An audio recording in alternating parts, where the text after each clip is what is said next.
दोस्तों जय श्री राधे। आप सभी दोस्तों का हम अपने YouTube चैनल चौहान ज्योतिष में हार्दिक स्वागत और अभिनंदन करते हैं। दोस्तों हाजिर हैं हम आपकी सेवा में कुंडली कैसे देखें का अगला वीडियो लेकर। आज के इस वीडियो में हम आपको बताएंगे कुंडली के 12 भावों में राशियां कैसे लिखी जाती हैं, कुंडली के प्रत्येक भाव में पड़ने वाली राशियों का स्वामी कौन ग्रह होता है, द्वितीयेश, लग्नेश आदि किसे कहते हैं और कुंडली के 12 भावों में लग्नेश के स्थित होने का क्या फल होगा।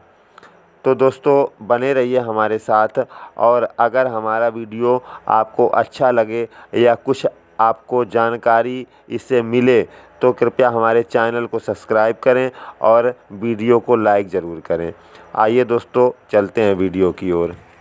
सबसे पहले जानते हैं कुंडली के 12 खानों में राशियां किस प्रकार भरी जाती हैं। सबसे पहले प्रथम भाव में लग्न राशि लिखी जाती है, यानी कि जन्म के समय जो राशि उदित रहती है उस राशि को प्रथम भाव में लिखते हैं। यह जरूरी नहीं है कि प्रथम भाव में प्रथम राशि ही लिखी जाए, इसे लग्न भाव भी कहा जाता है। दोस्तों कुंडली कई प्रकार की बनाई जाती है, जैसे चंद्र कुंडली, नवमांश कुंडली, सप्तमांश कुंडली, लेकिन यहाँ हम सबसे पहले लग्न कुंडली की बात कर रहे हैं। लग्न कुंडली के पहले भाव में लग्न या ला डॉट का संकेत दे दिया जाता है, जिससे हम लग्न कुंडली समझ सकें। कुंडली के दूसरे भाव में लग्न के बाद की राशि लिखी जाती है, जैसे किसी व्यक्ति के जन्म के समय यदि मेष लग्न है तो लग्न में मेष राशि लिखी जाएगी, लेकिन इन राशियों को लिखने के लिए हम उनके क्रम के अंकों का प्रयोग करते हैं। जैसे मेष राशि भचक्र में पहले क्रम पर है तो हम यहाँ मेष राशि के लिए 1 अंक का प्रयोग करेंगे। दूसरे भाव में वृष राशि के लिए 2 अंक का प्रयोग किया जाएगा। इसी प्रकार क्रम से आगे की राशियां आगे के भाव में लिखेंगे। दोस्तों राशियों को लिखने के बाद हम ग्रहों को लिखेंगे। जन्म के समय जो ग्रह जिस राशि में जिस अंश पर होते हैं उन्हें स्पष्ट करके उन्हीं राशियों में और जो राशि जिस भाव में पड़ती हो उसी भाव में लिखा जाता है। अब एक नियम और समझ लीजिए, यह भी ज़रूरी नहीं है कि जिस भाव में जो राशि है उसी भाव में उसी राशि के स्वामी ग्रह को लिखा जाए। हम पहले भी बता चुके हैं कि भचक्र यानी आकाश में हमारी पृथ्वी जिस मार्ग पर सूर्य के चारों ओर भ्रमण करती है उस मार्ग पर नक्षत्र स्थिर हैं और नक्षत्रों की ही जगह अब राशियों का प्रयोग किया जाता है। ये राशियां स्थिर रहती हैं और सदा अपने क्रम में ही रहती हैं, इनका क्रम कभी नहीं टूटता। घूमते हैं ग्रह जैसे पृथ्वी, चंद्र, मंगल, बृहस्पति, शुक्र, शनि आदि। सूर्य भी स्थिर है। सूर्य का जो गणित किया जाता है कि आज सूर्य इस राशि इस नक्षत्र में है, कल उस राशि उस नक्षत्र में है, वह हमारी पृथ्वी का गणित होता है। हमारे भारतीय ज्योतिष में गणित की सुविधा के लिए सूर्य को चलायमान मान लिया गया है, लेकिन सूर्य स्थिर है, घूमती हमारी पृथ्वी है, यह आपको सदैव याद रखना है। इसलिए यह जरूरी नहीं है कि जो राशि कुंडली के जिस भाव में है उसी भाव में उस राशि के स्वामी ग्रह को लिखा जाए। जन्म के समय जो ग्रह जिस राशि में स्पष्ट होगा उसी राशि में लिखा जाएगा, चाहे वह उस ग्रह की राशि हो या किसी और की। अब प्रथम भाव में जो राशि है उस राशि के स्वामी ग्रह को प्रथमेश या लग्नेश कहते हैं। दूसरे भाव में जो राशि है उस राशि के स्वामी ग्रह को द्वितीयेश या धनेश कहते हैं। इसी प्रकार कुंडली के 12 भावों में जो राशि है उसके स्वामी ग्रह को उस भाव के स्वामी की संज्ञा दी जाती है। जैसे प्रथमेश, द्वितीयेश, तृतीयेश, चतुर्थेश, पंचमेश, षष्ठेश, सप्तमेश, अष्टमेश, नवमेश, दशमेश, एकादशेश और द्वादशेश। अब वह ग्रह कुंडली के चाहे जिस भाव या राशि में बैठा हो, लेकिन वह जाना उसी अनुसार जाएगा जिस भाव में उसकी राशि है और वह उस राशि का स्वामी है।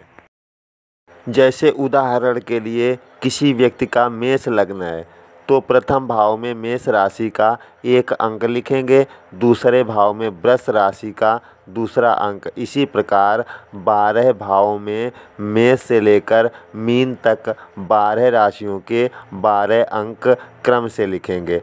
अब मेष राशि के स्वामी ग्रह मंगल देव होंगे तो मंगल को लग्नेश या प्रथमेश कहेंगे। 8वें भाव में भी वृश्चिक राशि मंगल देव की ही राशि होगी तो मंगल देव को अष्टमेश भी कहेंगे।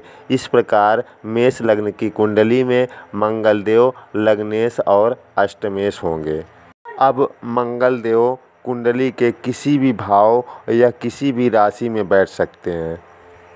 ये दोस्तों आप जानते हैं कुंडली के 12 भाव में लग्नेश जिस भाव में बैठेगा उसका क्या फल होगा। प्रथम भाव में यदि लग्नेश लग्न में ही हो तो ऐसा व्यक्ति निरोग, दीर्घायु, बलवान, जमींदार, कृषक व परिश्रमी होता है। द्वितीय भाव में यदि लग्नेश द्वितीय भाव में हो तो ऐसा व्यक्ति धनवान, प्रतिष्ठित, दीर्घजीवी, अच्छे यानी सत्कर्म करने वाला, नेता और कृतज्ञ होता है। तृतीय भाव में यदि किसी व्यक्ति की जन्म कुंडली में लग्नेश तीसरे भाव में हो तो ऐसे व्यक्ति को भाइयों और मित्रों का अच्छा सहयोग प्राप्त होता है। ऐसा व्यक्ति धार्मिक, दानी, शूरवीर, बलवान, समाज में आदर पाने वाला और बहुत ही साहसी होता है। चतुर्थ भाव में यदि किसी व्यक्ति की जन्म कुंडली में लग्नेश चौथे भाव में हो तो ऐसा व्यक्ति राज्यप्रिय, दीर्घजीवी, माता पिता की सेवा करने वाला, कम भोजन करने वाला, पिता से धन पाने वाला और बहुत ही पुरुषार्थी होता है। 5वें भाव में यदि किसी व्यक्ति की जन्म कुंडली में लग्नेश 5वें भाव में हो तो ऐसा व्यक्ति सुंदर पुत्रों वाला, त्यागी, प्रतिष्ठित, धनवान, विनीत, विद्वान, दीर्घायु और कर्तव्यनिष्ठ होता है। 6ठे भाव में अगर किसी व्यक्ति की जन्म कुंडली में लग्नेश 6ठे भाव में हो तो ऐसा व्यक्ति बलवान, कृपण, धनवान, शत्रुनाशक, निरोग और सत्कर्म करने वाला होता है। 7वें भाव में यदि किसी व्यक्ति की जन्म कुंडली में लग्नेश 7वें भाव में हो तो ऐसा व्यक्ति तेजस्वी, शीलवान, सुशीला, गुणवती एवं सुंदर भार्या का पति होता है। 8वें भाव में यदि किसी व्यक्ति की जन्म कुंडली में लग्नेश 8वें भाव में हो तो ऐसा व्यक्ति कृपण, धन संग्रह करने वाला, दीर्घजीवी, लग्नेश यदि क्रूर ग्रह हो तो कड़वे वचन बोलने वाला, कमजोर शरीर तथा सौम्य ग्रह हो तो पुष्ट देह वाला और निरोग होता है। 9वें भाव में यदि किसी व्यक्ति की जन्म कुंडली में लग्नेश 9वें भाव में हो तो ऐसा व्यक्ति पुण्यवान, पराक्रमी, तेजस्वी, स्वाभिमानी, सुशील, विनीत, धार्मिक, व्रती व प्रतिष्ठित होता है। 10वें भाव में यदि किसी व्यक्ति की जन्म कुंडली में लग्नेश 10वें भाव में हो तो ऐसा व्यक्ति विद्वान, सुशील, गुरुजनों की सेवा करने वाला, सरकार से लाभ प्राप्त करने वाला और समाज में प्रसिद्ध होता है। 11वें भाव में यदि किसी व्यक्ति की जन्म कुंडली में लग्नेश 11वें भाव में हो तो ऐसा व्यक्ति श्रेष्ठ आजीविका करने वाला, सुखी, प्रसिद्ध, तेजस्वी, बली, परिश्रमी और धनी होता है। 12वें भाव में यदि किसी व्यक्ति की जन्म कुंडली में लग्नेश 12वें भाव में हो तो ऐसा व्यक्ति कठोर प्रकृति, व्यर्थ की बकवास करने वाला, धोखेबाज, प्रवासी, रोगी और अविश्वासी होता है।